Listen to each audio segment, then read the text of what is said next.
من بين الكيكات ديال تحميرة الوجه وبمقادير بسيطة وكتوجد دغيا دغيا، ما كتاخد لا وقت ولا مصروف كتير. الطريقة ديالها ساهلة كيف غادي تلاحظوا معايا. مكوناتها ان شاء الله تكون عندكم، توجدوا كلشي في الدار، كراميل، الصلصة اللي غادي تدار فوق منها، كلشي ساهل ماهل. غادي تاخذوا كاس الخلاط الكهربائي باش نوجدوا الكيكه دغيا دغيا. نديروا 2 حبات ديال البيض يكونوا بحراره الغرفه.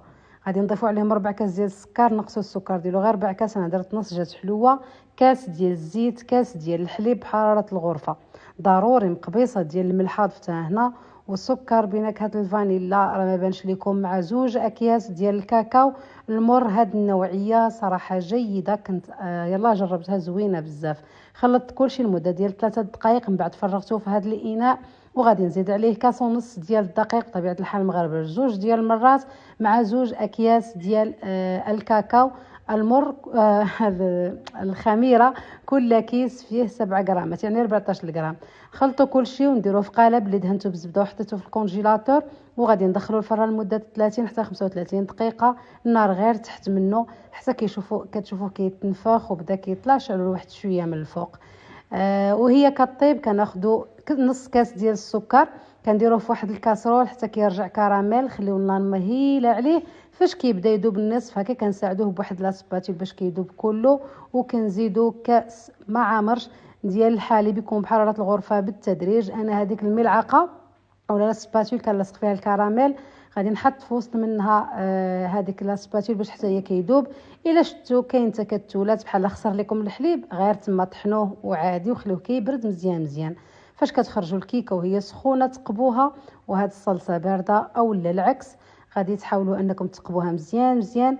تسقيوها بهاد الصوص كراميل اللي صايبنا، صوص كراميل خفيفه. الا جاتكم ثقيله ممكن تزيدوا لها الحليب بعد ما كتبرد، وخلطوا مزيان كي كتكون واجده. حنا فاش كنسقيوها راه كنخليوها اقل شي واحد نصف ساعه. عاد كناخذوا 12 قطعه ديال الشوكولاته البيضاء، ونزيدوا عليها بعد ما ذوبتها غير في الفران اللي كان سخون وطافي.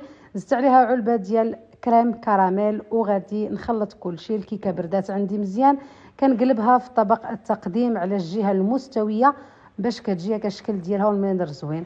كنحتاج حتى ليكا كريم او شوكولاته تدهن من ميشوك، ذوبت واحد شويه غادي نزين.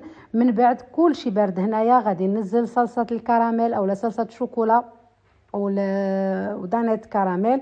كنحاول نوزعها في الوسط وعلى الجوانب باش كنزين بهذاك الفويتين اللي خدمت معكم في الفيديو السابق. وغادي ناخذ شوكولاته تدهن كيف سبق وقلت لكم، درتها في واحد البلاستيكه ذوبتها غير في الماء سخون. وغادي نزين خطوط نديها ونجيبها كتزيين بسيط. هاد الكيكه هذا هو وقتها بمناسبه نجاح الوليدات، ماذا بكم هكا تفرحوهم، جيرانكم، العائله، الوليدات، كلشي. علاش لا؟ لانها بسيطه الصراحه وكتحمر الوجه وكيفرحوا بها الوليدات. الفايتين درتهم من الجوانب، راه سبق خدمته معكم. ضروري ما توجدوه في الدار، احسن ما تشريوه من المحلات كيطلع غالي وغير واحد شويه. الا جبنا واحد 10 دراهم راه فيها واحد شويه ما تكفيناش حتى لهاد الكيكه. اما راه قل من 10 دراهم كنحضروا واحد الكميه اللي كثيره في الدار. صاي هذا هو الشكل ديال الكيكه. شوفوا التقطيعه ديال الموس كتبين لكم بان الكيكه ناجحه مفشفشه وخفيفه ورائعه جدا. ونزيد نقرب لكم، شوفوا الشكل ديالها رائعه جدا جدا جدا. هذيك السقوه كتخليها حتى لداخل. فعلا ما جيت وقلت لكم رائعه، حتى ضروري انها رائعه. فكنتمنى انكم تجربوها هاد الايام وتردوا عليا الاخبار. وشكرا لكل لي ميساج اللي كيوصلوني، وحتى التطبيقات راه كلشي كنطلع عليه وكنشوفه. شكرا للثقه اللي درتو فيا، وما تنسونيش من لايكاتكم تعليقاتكم. واللي مازال ما انضمش للصفحه ديالي فبطبيعه الحال الا عجبوك الوصفات ضروري ما تنضموا باش كل الوصفات اللي نزلت توصل لكم ان شاء الله وحده مورا وحده.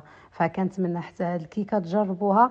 الكوتي ديال اليوم كيف قلت لكم مناسبات زوينه هاد الايام ان شاء الله تفرحوا بها الوليدات.